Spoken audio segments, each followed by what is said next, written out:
Cyber ವಂಚಕರ ಜೊತೆಯಲ್ಲೇ ಪೊಲೀಸರು ಜಾಲಿಯಾಗಿ ಟ್ರಿಪ್ಗೆ ಹೋಗಿದ್ದಾರೆ ಅನ್ನೋ ಗಂಭೀರ ಆರೋಪ ಕೇಳೋಕೆ ಸಿಕ್ಕಿದೆ. ಬಂಧನಕ್ಕೆ ಒಳಗಾಗಿದ್ರು ಕೂಡ ಪೊಲೀಸರ ಅತಿಥಿ ಗೃಹದಲ್ಲೇ ಇವರಿಗೆ ರಾಜಾತಿಥ್ಯ ಕೂಡ ಸಿಕ್ಕಿದೆ ಅನ್ನೋ ಗಂಭೀರ ಆರೋಪ. ಆರೋಪಿ ಜೊತೆಯಲ್ಲಿ ಸಲುಗೆಯನ್ನ ಬೆಳೆಸಿಕೊಂಡು ಅವರ ಜೊತೆಯಲ್ಲೇ ಟೂರ್ಗೆ ಹೋಗಿದ್ದಾರೆ ಪೊಲೀಸರು. ಪ್ರವಾಸಿ ತಾಣಗಳಲ್ಲಿ ಆರೋಪಿ ಜೊತೆಯಲ್ಲಿ ಸೆಲ್ಫಿಗೆ ಪೋಸ್ ಬೇರೆ ಕೊಟ್ಟಿದ್ದಾರೆ. ಸದ್ಯಕ್ಕೆ ವಿವಾದಕ್ಕೆ ಕಾರಣವಾಗ್ತಾ ಇದೆ ಪೊಲೀಸರ ಈ ಸೆಲ್ಫಿ ಫೋಟೋ. ವಂಚಕನಿಂದಲೇ ವಿದ್ಯಾರ್ಥಿಗಳಿಗೆ ಸೈಬರ್ ಬಗ್ಗೆ ಜಾಗೃತಿ ಬೇರೆ ಮೂಡಿಸಿದ್ರು ಅನ್ನೋ ಅನುಮಾನ ಇದೆ. ಅಮೆಜಾನ್ ಕಂಪನಿಗೆ 30 ಕೋಟಿ ವಂಚನೆ ಮಾಡಿದ ಆರೋಪ. ರಾಜ್ಕುಮಾರ್ ಮೀನಾ ಹಾಗೆ ಸುಭಾಷ್ ಗುರ್ಜರ್ ಈ ಆರೋಪಿಗಳು. ಇವರ ಜೊತೆಯಲ್ಲೇ ಪೊಲೀಸರು ಟ್ರಿಪ್ಗೆ ಹೋಗಿದ್ದಾರೆ. ವಿದ್ಯಾರ್ಥಿಗಳಿಗೆ ಜಾಗೃತಿ ಕಾರ್ಯವನ್ನ ಮಾಡಿಸಿದ್ದಾರೆ. ಜೊತೆಗೆ ಪೊಲೀಸರ ಅತಿಥಿ ಗೃಹದಲ್ಲೇನೆ ವಸತಿ ಗೃಹದಲ್ಲೇನೆ ರಾಜಾತಿಥ್ಯವನ್ನ ನೀಡಲಾಗಿದೆ ಇವರಿಗೆ ಅನ್ನೋ ಆರೋಪ ಕೂಡ ಕೇಳೋಕೆ ಸಿಕ್ಕಿದೆ. ಮತ್ತಷ್ಟು ಡೀಟೇಲ್ಸ್ ನಮ್ಮ ಪ್ರತಿನಿಧಿ ದಿನೇಶ್ ನೀಡ್ತಾ ಹೋಗ್ತಾರೆ. ದೂರವಾಣಿ ಸಂಪರ್ಕದಲ್ಲಿದ್ದಾರೆ. ದಿನೇಶ್, ನಿಜಾನ ಇದು? ವಂಚಕರ ಜೊತೆಯಲ್ಲಿ ಪೊಲೀಸರು ಟ್ರಿಪ್ಪು ಸೆಲ್ಫಿ ಅಂತಂದ್ರೆ ಅರೆಸ್ಟ್ ಮಾಡಿದ ಇದಕ್ಕ ಅಂತ? ಹೌದು ಸ್ಮಿತಾ, ಅಂದ್ರೆ ಈ ಒಂದು ನಡೆ ಏನಿದೆ, ಪೊಲೀಸರ ನಡೆ ಏನಿದೆ, ಇದು ಬಹಳಷ್ಟು ವಿವಾದಕ್ಕೂ ಕೂಡ ಕಾರಣ ಆಗ್ತಾ ಇದೆ. 30 ಕೋಟಿಯಷ್ಟು ಸೈಬರ್ ವಂಚನೆ ಮಾಡಿದಂತಹ ಕದೀಮರ ಜೊತೆ ಈ ರೀತಿಯಾಗಿ ತನಿಖೆಯ ನೆಪದಲ್ಲಿ ಟೂರ್ಗೆ ಹೋಗುದು, ಅವರಿಗೆ ರಾಜಾತಿಥ್ಯ ಕೊಡುವುದು, ಜೊತೆಗೆ ಪ್ರಮುಖವಾಗಿ ಸೈಬರ್ ವಂಚನೆಯಿಂದ ಹೇಗೆ ಪಾರಾಗಬೇಕು ಅನ್ನುವಂಥದ್ದು ಜಾಗೃತಿ ಏನು ಕಾರ್ಯಕ್ರಮ ಏನಿದೆ ಅದರಲ್ಲಿ ಇವರನ್ನು ಕೂಡ ಏನು ಭಾಗಿ ಮಾಡುವುದು ಎಷ್ಟು ಸರಿ ಅನ್ನುವಂತ ಬಹಳಷ್ಟು ಆಕ್ರೋಶಗಳು ಕೂಡ ಕೇಳಿ ಬರ್ತಾ ಇರುವಂತದ್ದು. ಅಂದ್ರೆ ಈ ಸೈಬರ್ ಕದೀಮರ ಏನಿದ್ದಾರೆ ಇವರ 30 ಕೋಟಿಯಷ್ಟು ವಂಚನೆ ಮಾಡಿದ್ರು. ಅಮೆಜಾನ್ ಕಂಪನಿಗೆ 30 ಕೋಟಿಯಷ್ಟು ವಂಚನೆ ಮಾಡಿದ್ರು. ಸುಮಾರು 10 ರಾಜ್ಯಗಳಲ್ಲಿ ಇವರ ವಿರುದ್ಧ ಪ್ರಕರಣ ದಾಖಲಾಗಿತ್ತು. ಅದರಂತೆ ಮಂಗಳೂರಿನ ಉರ್ವ ಠಾಣೆಯಲ್ಲಿ ಕೂಡ ಇವರ ವಿರುದ್ಧ ಒಂದು ಪ್ರಕರಣ ದಾಖಲಾಗಿತ್ತು. ಹೀಗಾಗಿ ಇವರನ್ನ ತನಿಖೆಗಾಗಿ ಮಂಗಳೂರಿಗೆ ಕರೆದುಕೊಂಡು ಬಂದು ಆ ಬಳಿಕವಾಗಿ ಗುಜರಾತಿಗೆ ತನಿಖೆ ನೆಪದಲ್ಲಿ ಗುಜರಾತಿಗೆ ಕರ್ಕೊಂಡು ಹೋಗಿದ್ರು. ಹೋಗುವಾಗ್ಲೂ ಕೂಡ ಇವರು ವಿಮಾನದಲ್ಲಿ ಹೋಗಿದ್ರು. ಅಂದ್ರೆ ಪೊಲೀಸರು ಮತ್ತು ಈ ಆರೋಪಿಗಳೇನಿದ್ದಾರೆ ವಿಮಾನದಲ್ಲಿ ಹೋಗಿದ್ರು. ವಿಮಾನದ ಖರ್ಚನ್ನು ಕೂಡ ಏನು ಆರೋಪಿಗಳೇ ಭರಿಸಿದ್ರು ಅಂತ ಹೇಳಲಾಗ್ತಿದೆ. ಜೊತೆಗೆ ಗುಜರಾತ್ನ ಒಂದಷ್ಟು ಪ್ರವಾಸಿ ತಾಣಗಳಿಗೂ ಕೂಡ ತಿರುಗಾಡಿದ್ರು ಮತ್ತು ಆರೋಪಿಗಳ ಜೊತೆ ಸಲುಗೆಯಿಂದ ಇದ್ರು ಅನ್ನುವಂತಹ ಆರೋಪ ಕೇಳಿ ಬರ್ತಿದೆ. ಅದಕ್ಕೆ ಪೂರಕವೆಂಬಂತೆ ಆರೋಪಿಯೇ ಇವರ ಪೊಲೀಸರ ಜೊತೆಗೆ ಒಂದು ಸೆಲ್ಫಿ ತೆಗೆದುಕೊಂಡ ಫೋಟೋವನ್ನು ಕೂಡ ಗಮನಿಸಬಹುದು. ಅಂದ್ರೆ ಆರೋಪಿ ಪೊಲೀಸರ ಜೊತೆ ಸಲುಗೆಯಿಂದ ಇದ್ದು ಆತ ಫೋಟೋವನ್ನು ಕೂಡ ತೆಗೆದುಕೊಂಡಿರುವಂತದ್ದು, ಜೊತೆಗೆ ಒಂದಷ್ಟು ಪ್ರವಾಸಿ ತಾಣಗಳ ಫೋಟೋ ಕೂಡ ಇರುವಂತದ್ದು. ಮತ್ತೊಂದು ಫೋಟೋ ಗಮನಿಸೋದಾದ್ರೆ ಅಲ್ಲಿ ಒಂದಷ್ಟು ವಿದ್ಯಾರ್ಥಿಗಳಿದ್ದಾರೆ. ಸೈಬರ್ ವಂಚನೆಯ ಕುರಿತು ಒಂದು ಜಾಗೃತಿ ಕಾರ್ಯಕ್ರಮ, ಆ ಜಾಗೃತಿ ಕಾರ್ಯಕ್ರಮದಲ್ಲಿ ಅಲ್ಲಿಯೂ ಕೂಡ ಈ ಸೈಬರ್ ವಂಚಕ ಕಾಣಿಸಿಕೊಂಡಿರುವಂತದ್ದು. ಒಟ್ಟಿನಲ್ಲಿ ಈ ಒಂದು ಫೋಟೋ ಏನಿದೆ ಇದು ಬಹಳಷ್ಟು ಅನುಮಾನ ಕೂಡ ಕಾರಣ ಆಗ್ತಿದೆ, ಜೊತೆಗೆ ವಿವಾದಕ್ಕೂ ಕೂಡ ಕಾರಣ ಆಗ್ತಿದೆ. ಹೀಗಾಗಿ ಈ ಬಗ್ಗೆ ತನಿಖೆ ನಡೀಬೇಕು ಅನ್ನೋಂಥ ಒಂದಷ್ಟು ಆಕ್ರೋಶಗಳು ಕೂಡ ಇರುವಂತದ್ದು ಸ್ಮಿತಾ.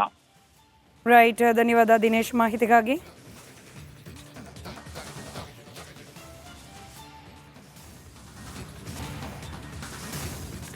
ಸೈಬರ್ ವಂಚಕರ ಜೊತೆಯಲ್ಲೇ ಪೊಲೀಸರು ಜಾಲಿಯಾಗಿ ಟ್ರಿಪ್ಗೆ ಹೋಗಿದ್ದಾರೆ ಅನ್ನೋ ಗಂಭೀರ ಆರೋಪ ಕೇಳೋಕೆ ಸಿಕ್ಕಿದೆ.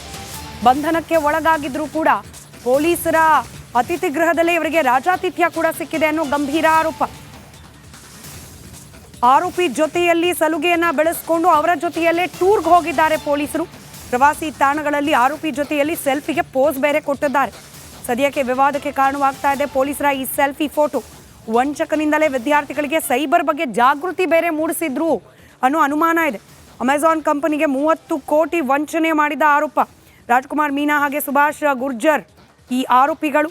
ಇವರ ಜೊತೆಯಲ್ಲೇ ಪೊಲೀಸರು ಟ್ರಿಪ್ಗೆ ಹೋಗಿದ್ದಾರೆ. ವಿದ್ಯಾರ್ಥಿಗಳಿಗೆ ಜಾಗೃತಿ ಕಾರ್ಯವನ್ನ ಮಾಡಿಸಿದ್ದಾರೆ.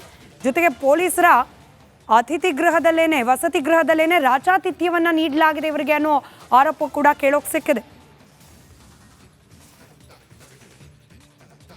ಮತ್ತಷ್ಟು ಡೀಟೇಲ್ಸ್ ನಮ್ಮ ಪ್ರತಿನಿಧಿ ದಿನೇಶ್ ನೀಡ್ತಾ ಹೋಗ್ತಾರೆ. ದೂರವಾಣಿ ಸಂಪರ್ಕದಲ್ಲಿದ್ದಾರೆ. ದಿನೇಶ್, ನಿಜಾನ ಇದು? ವಂಚಕರ ಜೊತೆಯಲ್ಲಿ ಪೊಲೀಸರು ಟ್ರಿಪ್ಪು ಸೆಲ್ಫಿ ಅಂತಂದ್ರೆ ಅರೆಸ್ಟ್ ಮಾಡಿದ ಇದಕ್ಕ ಅಂತ?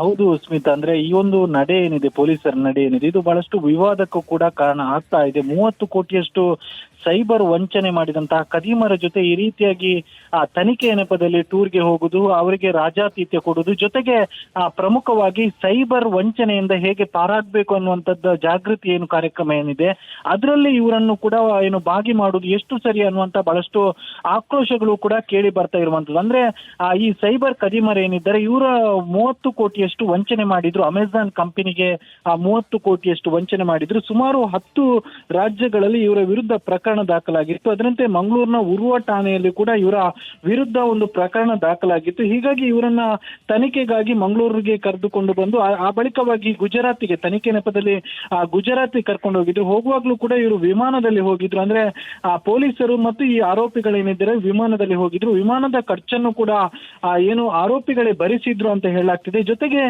ಗುಜರಾತ್ನ ಒಂದಷ್ಟು ಪ್ರವಾಸಿ ತಾಣಗಳಿಗೂ ಕೂಡ ತಿರುಗಾಡಿದ್ರು ಮತ್ತು ಆರೋಪಿಗಳ ಜೊತೆ ಸಲುಗೆಯಿಂದ ಇದ್ರು ಅನ್ನುವಂತಹ ಆರೋಪ ಕೇಳಿ ಬರ್ತಿದೆ. ಅದಕ್ಕೆ ಪೂರಕವೆಂಬಂತೆ ಆರೋಪಿಯೇ ಇವರ ಪೊಲೀಸರ ಜೊತೆಗೆ ಒಂದು ಸೆಲ್ಫಿ ತೆಗೆದುಕೊಂಡ ಫೋಟೋವನ್ನು ಕೂಡ ಗಮನಿಸಬಹುದು. ಅಂದ್ರೆ ಆರೋಪಿ ಪೊಲೀಸರ ಜೊತೆ ಸಲುಗೆಯಿಂದ ಇದ್ದು ಆತ ಫೋಟೋವನ್ನು ಕೂಡ ತೆಗೆದುಕೊಂಡಿರುವಂತದ್ದು, ಜೊತೆಗೆ ಒಂದಷ್ಟು ಪ್ರವಾಸಿ ತಾಣಗಳ ಫೋಟೋ ಕೂಡ ಇರುವಂತದ್ದು. ಮತ್ತೊಂದು ಫೋಟೋ ಗಮನಿಸೋದಾದ್ರೆ ಅಲ್ಲಿ ಒಂದಷ್ಟು ವಿದ್ಯಾರ್ಥಿಗಳು ಇದ್ದಾರೆ. ಸೈಬರ್ ವಂಚನೆಯ ಕುರಿತು ಒಂದು ಜಾಗೃತಿ ಕಾರ್ಯಕ್ರಮ, ಆ ಜಾಗೃತಿ ಕಾರ್ಯಕ್ರಮದಲ್ಲಿ ಅಲ್ಲಿಯೂ ಕೂಡ ಈ ಸೈಬರ್ ವಂಚಕ ಕಾಣಿಸಿಕೊಂಡಿರುವಂತದ್ದು. ಒಟ್ಟಿನಲ್ಲಿ ಈ ಒಂದು ಫೋಟೋ ಏನಿದೆ ಇದು ಬಹಳಷ್ಟು ಅನುಮಾನ ಕೂಡ ಕಾರಣ ಆಗ್ತಿದೆ, ಜೊತೆಗೆ ವಿವಾದಕ್ಕೂ ಕೂಡ ಕಾರಣ ಆಗ್ತಿದೆ. ಹೀಗಾಗಿ ಈ ಬಗ್ಗೆ ತನಿಖೆ ನಡೀಬೇಕು ಅನ್ನೋಂಥ ಒಂದಷ್ಟು ಆಕ್ರೋಶಗಳು ಕೂಡ ಇರುವಂತದ್ದು ಸ್ಮಿತಾ.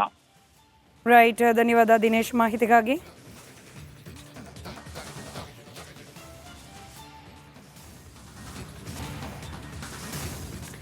ಸೈಬರ್ ವಂಚಕರ ಜೊತೆಯಲ್ಲೇ ಪೊಲೀಸರು ಜಾಲಿಯಾಗಿ ಟ್ರಿಪ್ಗೆ ಹೋಗಿದ್ದಾರೆ ಅನ್ನೋ ಗಂಭೀರ ಆರೋಪ ಕೇಳೋಕ್ ಸಿಕ್ಕಿದೆ.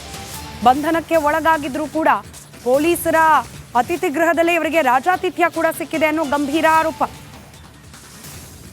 ಆರೋಪಿ ಜೊತೆಯಲ್ಲಿ ಸಲುಗೆಯನ್ನ ಬೆಳೆಸ್ಕೊಂಡು ಅವರ ಜೊತೆಯಲ್ಲೇ ಟೂರ್ಗೆ ಹೋಗಿದ್ದಾರೆ ಪೊಲೀಸರು. ಪ್ರವಾಸಿ ತಾಣಗಳಲ್ಲಿ ಆರೋಪಿ ಜೊತೆಯಲ್ಲಿ ಸೆಲ್ಫಿಗೆ ಪೋಸ್ ಬೇರೆ ಕೊಟ್ಟಿದ್ದಾರೆ. ಸದ್ಯಕ್ಕೆ ವಿವಾದಕ್ಕೆ ಕಾರಣವಾಗ್ತಾ ಇದೆ ಪೊಲೀಸರ ಈ ಸೆಲ್ಫಿ ಫೋಟೋ. ವಂಚಕನಿಂದಲೇ ವಿದ್ಯಾರ್ಥಿಗಳಿಗೆ ಸೈಬರ್ ಬಗ್ಗೆ ಜಾಗೃತಿ ಬೇರೆ ಮೂಡಿಸಿದ್ರು ಅನ್ನೋ ಅನುಮಾನ ಇದೆ. ಅಮೆಜಾನ್ ಕಂಪನಿಗೆ 30 ಕೋಟಿ ವಂಚನೆ ಮಾಡಿದ ಆರೋಪ. ರಾಜ್ಕುಮಾರ್ ಮೀನಾ ಹಾಗೆ ಸುಭಾಷ್ ಗುರ್ಜರ್ ಈ ಆರೋಪಿಗಳು. ಇವರ ಜೊತೆಯಲ್ಲೇ ಪೊಲೀಸರು ಟ್ರಿಪ್ಗೆ ಹೋಗಿದ್ದಾರೆ. ವಿದ್ಯಾರ್ಥಿಗಳಿಗೆ ಜಾಗೃತಿ ಕಾರ್ಯವನ್ನ ಮಾಡಿಸಿದ್ದಾರೆ. ಜೊತೆಗೆ ಪೊಲೀಸರ ಅತಿಥಿ ಗೃಹದಲ್ಲೇನೆ, ವಸತಿ ಗೃಹದಲ್ಲೇನೆ ರಾಜಾತಿಥ್ಯವನ್ನ ನೀಡಲಾಗಿದೆ ಇವರಿಗೆ ಅನ್ನೋ ಆರೋಪ ಕೂಡ ಕೇಳೋಕ್ ಸಿಕ್ಕಿದೆ. ಮತ್ತಷ್ಟು ಡೀಟೇಲ್ಸ್ ನಮ್ಮ ಪ್ರತಿನಿಧಿ ದಿನೇಶ್ ನೀಡ್ತಾ ಹೋಗ್ತಾರೆ. ದೂರವಾಣಿ ಸಂಪರ್ಕದಲ್ಲಿದ್ದಾರೆ. ದಿನೇಶ್, ನಿಜಾನ ಇದು? ವಂಚಕರ ಜೊತೆಯಲ್ಲಿ ಪೊಲೀಸರು ಟ್ರಿಪ್ಪು ಸೆಲ್ಫಿ ಅಂತಂದ್ರೆ ಅರೆಸ್ಟ್ ಮಾಡಿದ ಇದಕ್ಕ ಅಂತ?